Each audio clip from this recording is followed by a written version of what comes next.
Okay, so we are going to try to get division algorithm in fx where f is a field. Okay, so to do that, okay, let's try to recollect how we proved division algorithm in Z. Okay, so what do we do? Anyone has any ideas how we prove division algorithm in Z? Say I have some A and B in Z. You know, I will just go with N and imitate the proof from there. That's N. I will just imitate the proof from here. So I want to write A as some BQ plus R, where your R lies between 0 and B. So ask yourself, okay, physically, if I give you some A and B, okay, if I had to give you some A and B, so there are multiple ways of thinking of this. I like to think of it in this manner. If I give you some A balls, okay, and tell you, form them into packets of B balls, okay, form them into packets of B balls, okay. What is the maximum number of packets of B balls that you're going to be able to get?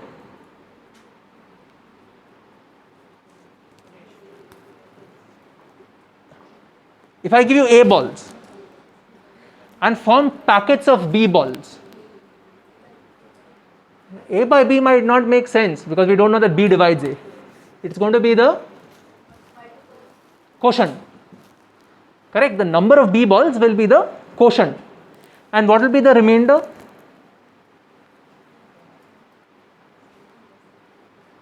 What will be the remainder? After you form the B balls, some might be left out, right? That will be the remainder. Like example, if I give you 5 balls and tell you to form packets of 2 balls, how many packets of 2 balls you will be able to form? 5 balls, and if I tell you packet of 2 balls, you will be able to find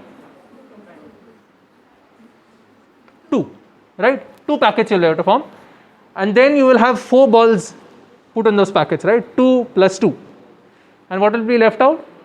1. That's your remainder.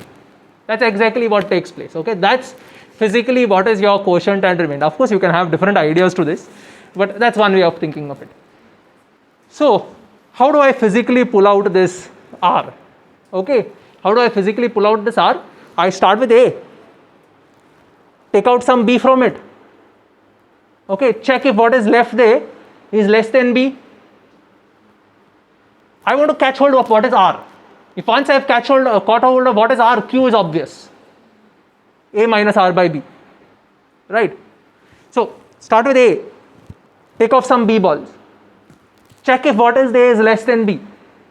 If it's not less than B, take out one more B, right?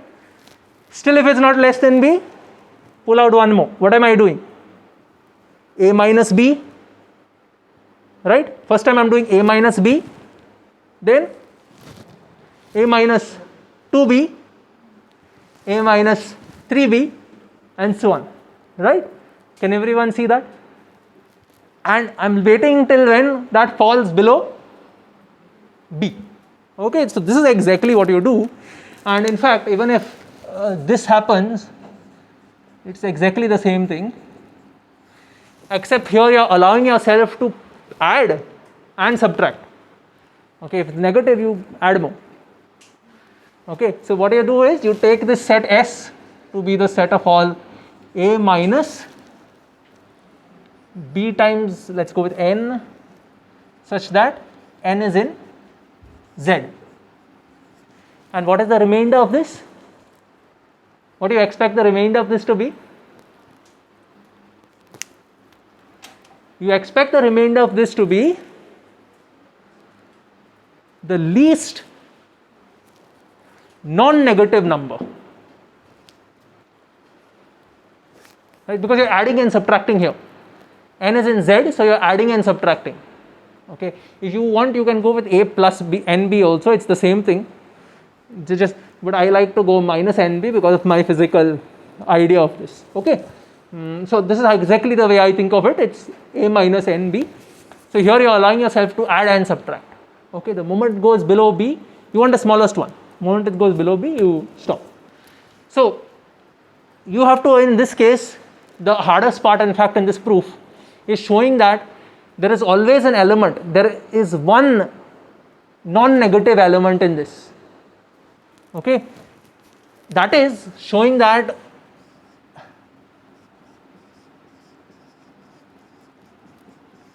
that's in fact the hardest part of this proof, is to show that there is at least one non-negative element in this. Okay, and how do you do that? Okay, why do I show that there is a non-negative element in this? Because then this is going to be a subset of n union 0, so I can take the least element, and that I will call as R. Okay, so that will be my R in that case, and what will be Q? That corresponding value of n will be Q. Okay, that's the way we do it. So anyone can tell me why there will be some this thing here, some can you give me a non-negative element here? Does anyone know some non-negative element here?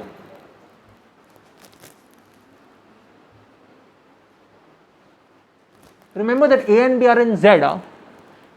So you can have multiple cases, or that's the way I can think of it easily.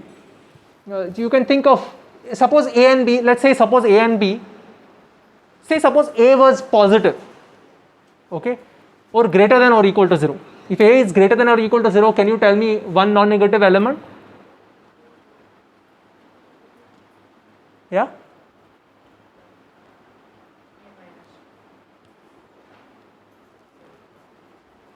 If a is greater than or equal to 0, a minus b times 0, right?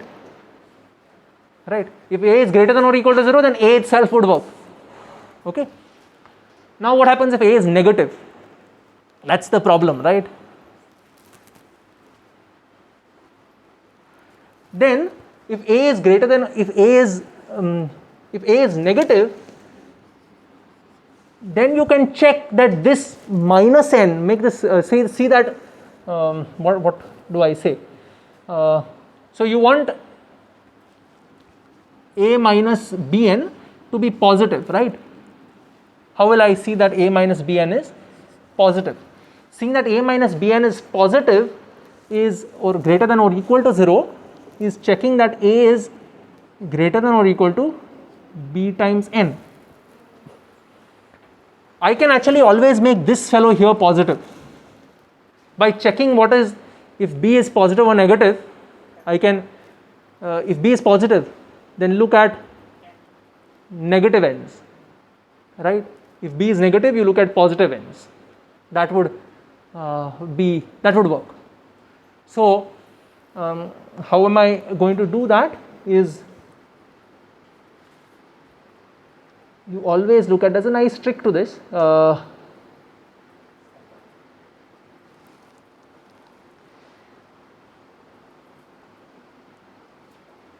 I think minus of the modulus of a works, I'm not sure. There are, you can otherwise take different cases for b also, that is another way of doing it. You can take different cases for b and try, but otherwise a minus bn would be, you can take n to be, I'm not sure, I think minus of that would be, no, you will have to check whether b is positive or negative, right?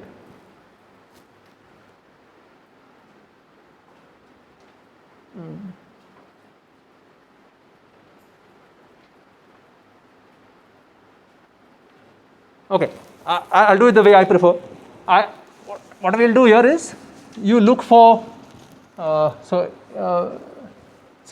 as we have said, if a is greater than or equal to 0, we are done.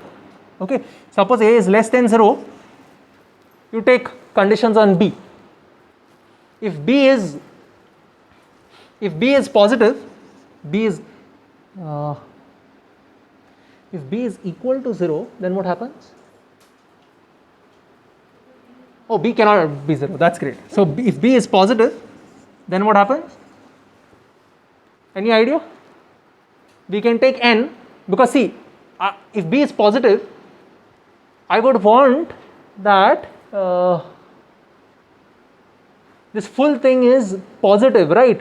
So I can make this portion positive with magnitude bigger than a. That would work. In fact, as long as the magnitude of this is greater than a, it would work. Okay, so anyway, if b is positive, you take n to be minus mod of a. Is that okay? If so, a is negative, so you will take it to be minus a. Okay, minus b times minus a, which would be, this is now a times, I making a mistake, a times a is negative, b is positive. What is the mistake here?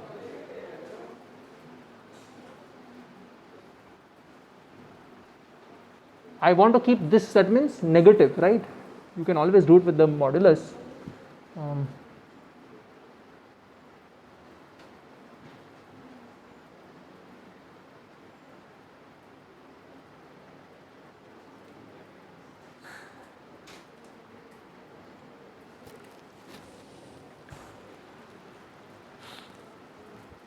There is a, anyway, let me just have a look at this.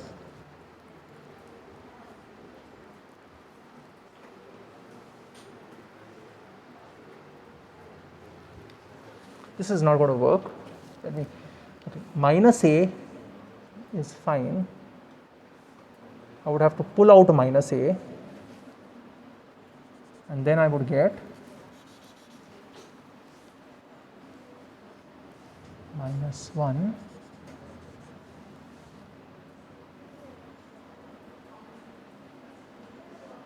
yeah. What do you get? What is it?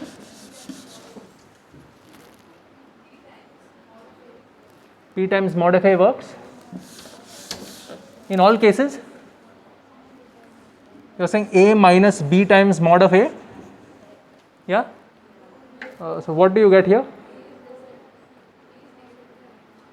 when b is negative? Okay, if a is negative, then what do you get here? So mod of a would just be a plus ba. A is negative, right? How do you know that this is positive?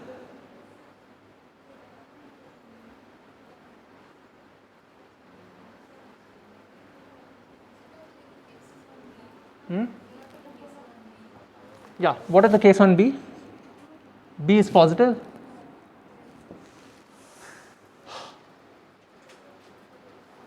Okay, you know what, I will keep this out.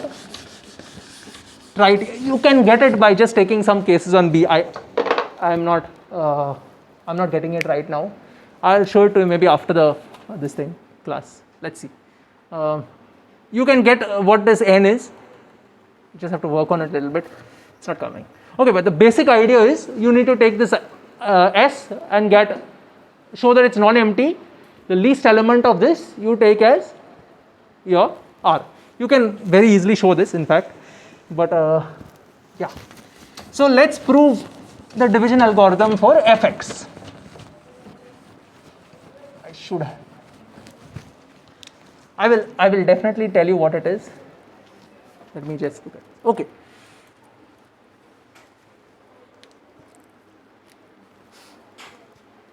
Okay, so to prove this, there is one important fact that we need to understand first, or prove first. So if f is a field,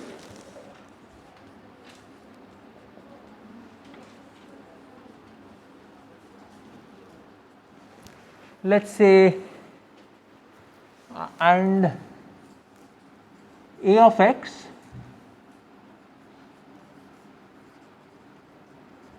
and b of x are polynomials,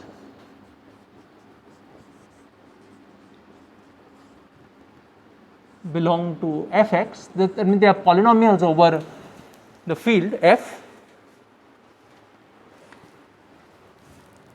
Okay, then, so this is important in the proof. It's kind of like, let me call it maybe a lemma to the proof. Okay, then a of x minus at times bs inverse b of x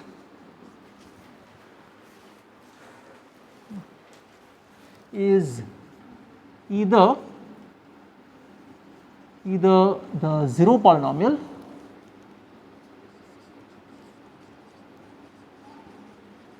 or a polynomial of degree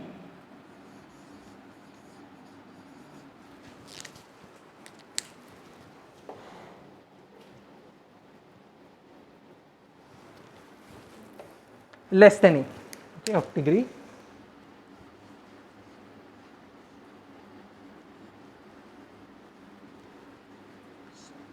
okay, where t is the degree of a of x and s is the degree of b of x. So,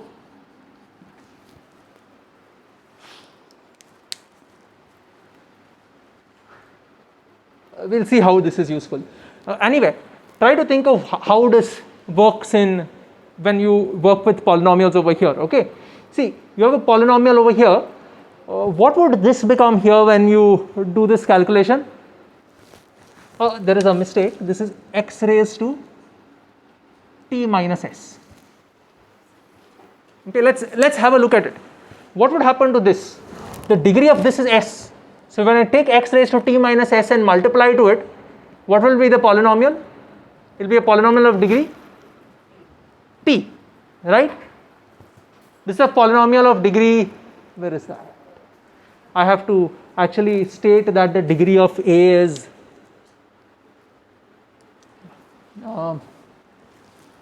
so such that the degree of a of x is greater than or equal to the degree of b of x. Okay, so what would I say? Yeah, so since t is the degree of, yeah, so the degree of b is s, highest power is s. So if you multiply x raised to t minus s to it, we are going to get a polynomial of degree t. And what will be the coefficient of x raised to t over here? In x raised to t minus s times b of x, what will be the coefficient of x raised to t? bs, right? bs would be the coefficient of s here, right? Multiply x raised to t minus s to it, what will you get? The coefficient of x raised to t will be bs.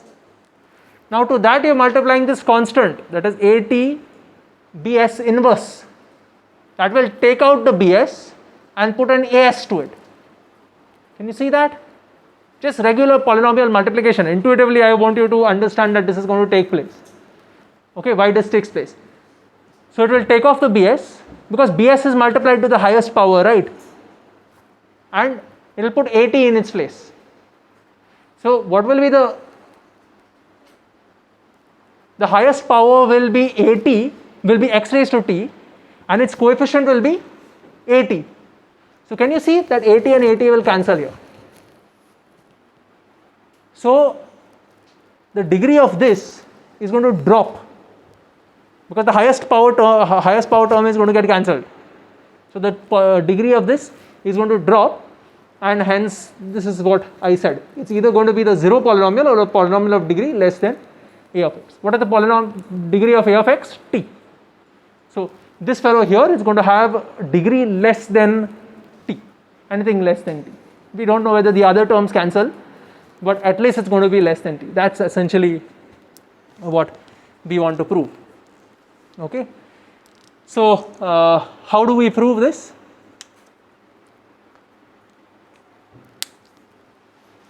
Let's simply prove this. Need to refill these pens properly. So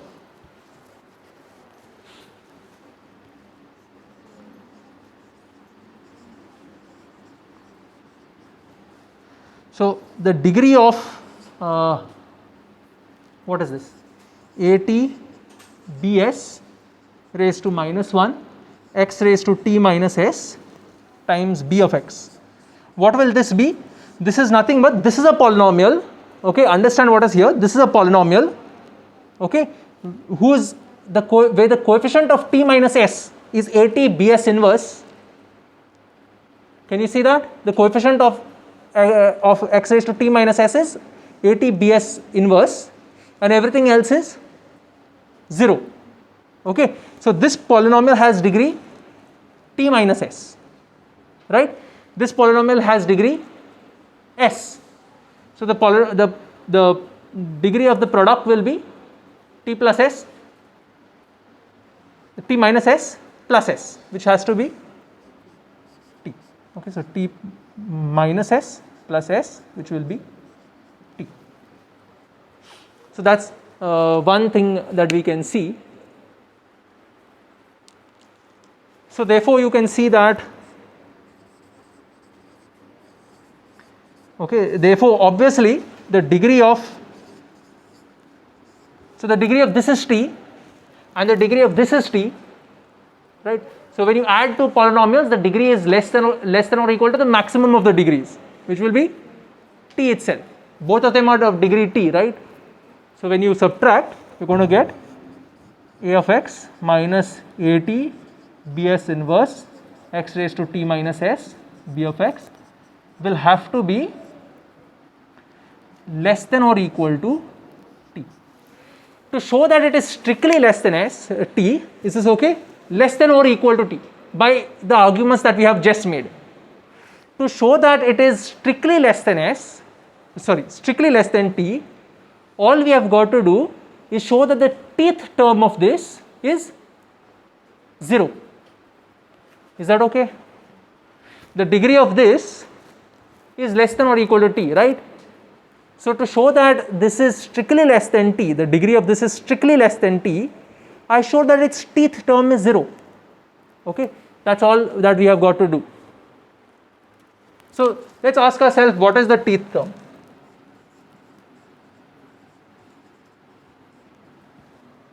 Okay, let us say let at bs inverse a of x minus,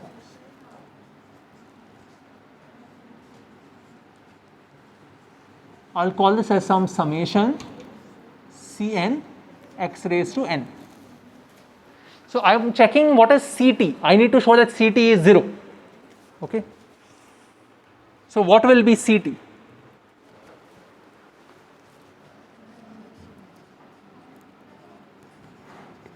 What will be Ct? Ct will be, okay, you have to ask yourself, how do I subtract, how do I add? So Ct will be what? The tth term here, which is at minus the tth coefficient of this polynomial. How will you get the tth coefficient of this polynomial? It will only be this times the coefficient of s over here, which will be at bs inverse times bs, which is 0. That proves it. Okay, I hope this is okay. So Ct is this, and therefore the degree of whatever is less than t. The degree of this has to be less than t. This tells us that it is less than or equal to t, right?